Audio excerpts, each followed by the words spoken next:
palabras como les gustaba mucho a ellos, por cierto. Sí. De todas formas, Jorge, me gustaría que explicaras eso un poquito más, por qué los malos sueños son barrocos y los buenos no. Sí, claro, sí. Me has dejado preocupado. No, pero, o sea, claro, ya no sé qué voy a soñar esta noche. Es que, bueno, primero también tendríamos que distinguir, como ya hizo en su momento Eugeni d'Ors, si se habla del barroco o de lo barroco. Quiero decirte, si lo barroco es una categoría que implica toda una serie de resoluciones, digamos, formales y esto, o simplemente es, digamos, el arte encasillado en determinada época, por el siglo XVII, principios del XVIII y tal, ¿no? Pero es así, o sea, esa exuberancia de formas, por ejemplo.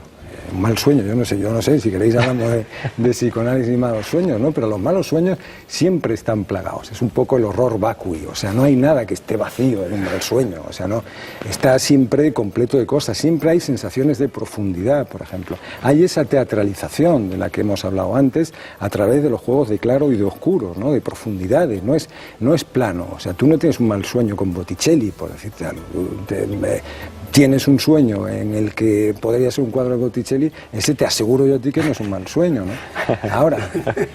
Pero sobre esto precisamente quería añadir, a veces hay unos cuadros que sí que te traen malos sueños. Sí. Por ejemplo, el Finis Gloriae Mundi de Valdés Leal, en el Hospital de la Caridad, verdaderamente, si lo pudiéramos poner... No tenemos. Pero esos son vanitas. O sea, sí, las vanidades del mundo, vendrá la muerte y se lo llevará todo. Tú has podido ser el personaje más conocido, el más rico, el más culto, todo se lo llevará a la muerte. Claro, cuando ves verdaderamente este programa en un hospital, como el Hospital de la Caridad, en la cual evidentemente los enfermos quizás acababan muriéndose más o con miedo. Y entonces ese es un poco, también hay un punto muy importante en el barroco que es el didactismo de la imagen. La imagen es didáctica, la imagen enseña. O sea, lo que interesa, y también como muy bien se ha dicho, el ver que el mensaje entra por los sentidos. Aunque habemos hablado de la razón, pero no entra por la razón.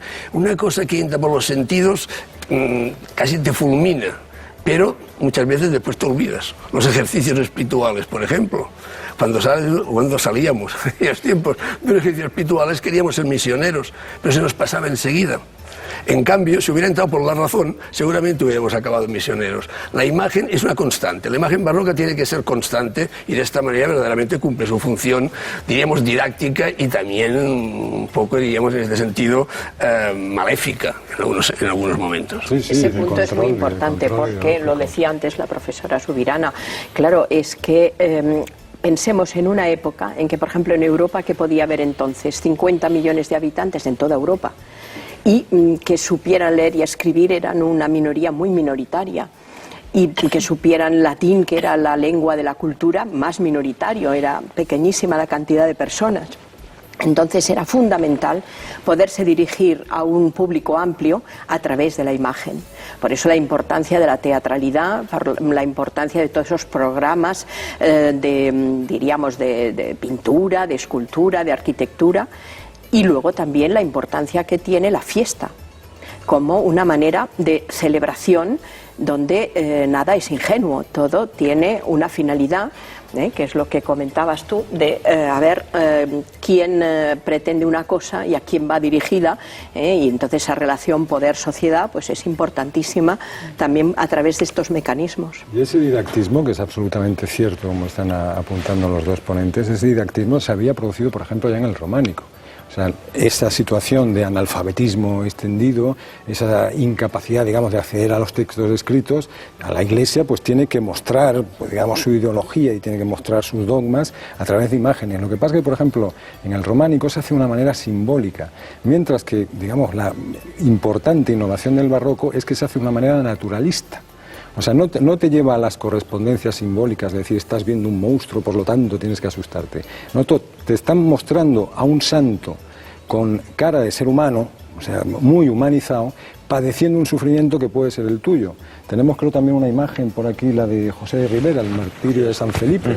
Aquí, sí, si lo vemos, veremos que San Felipe no es un señor tocado con un aura dorada. Es un tipo que podríamos encontrarlo pues en cualquier momento por la calle, ¿no? Esa humanización, ese naturalismo, ese querer hacer las cosas muy verídicas, como pasa, pues, salvando la distancia en los reality shows, es lo que está pasando y es lo que a ti te puede pasar. Eso acompaña mucho al barroco también. Claro, porque el barroco sí que siente a lo mejor predilección por algunos temas, ¿o no? Yo quisiera, no es así. Yo quisiera hacer una precisión para que no quede a la audiencia la imagen peyorativa de que el barroco es todo el horror vacui. No es así. Por ejemplo, no hay un horror vacui en las pinturas de Caravaggio. Sí que hay este naturalismo, porque en la época del barroco hay diversas corrientes pictóricas, que es el naturalismo, por ejemplo, de Caravaggio, y que lo seguirán pintores posteriormente como Rivera. Rivera es un gran seguidor del caravaggismo, por esto está. Pero en la época del barroco está Rubens, que quizás sí que aquí haya esta tendencia en hacer las grandes apoteosis o las grandes glorificaciones, pero tiene también, como los retratos de sus hijos, obras que no tienen nada que ver con este horror vacui. No lo tiene tampoco Nicolas Poussin, ni Claude Lorrain, con sus paisajes. O sea que esta idea del horror vacui asimilado a barroco no me gusta. En arquitectura he visto que aquí entre las imágenes está también una de las obras de Borromini, claro referente del barroco. No es la obra de Borromini tampoco de horror vacui, es la arquitectura pura y limpia en blanco y que lo que consigue es dominar el espacio. Es muy rico el barroco y no lo vamos a poder definir ahora, porque además abarca muchísimo en escultura, en arquitectura, en arte, como ha dicho ella, en festivales, en programas iconográficos. Los programas iconográficos los hay evidentemente, como el de Hospital de la Caridad de Sevilla, con un discurso que se relaciona con la Vanitas, pero es que tampoco es concretamente Vanitas, es mucho más rico que todo esto. Pero los hay también al servicio de la nobleza y que hacen otro tipo de discurso. O sea que el barroco es, yo creo, de las épocas más ricas de la historia del arte. Sí, lo que pasa, Rosa María, ya hemos diferenciado al principio dos entornos históricos sociales.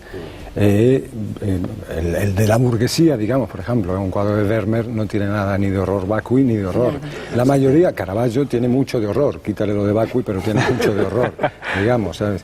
Entonces, claro, depende mucho en qué entorno, digamos, sociocultural, si es en la Europa protestante o en la Europa católica, monárquica, absolutista, donde se produce la obra del barroco, donde toda esa serie de aportaciones técnicas, digamos, el poder lo utiliza para explicar algo. O bien la burguesía, porque quiere tener en su casa el canal de su pueblo, es decir, de Delft, pues puesto en el retrato, o bien porque si es la Iglesia que quiere demostrar pues que el Cristo doliente en la cruz, como en el caso de la obra de Zurbarán, pues está verdaderamente crucificado, está dolorido, está malherido y bueno, y además...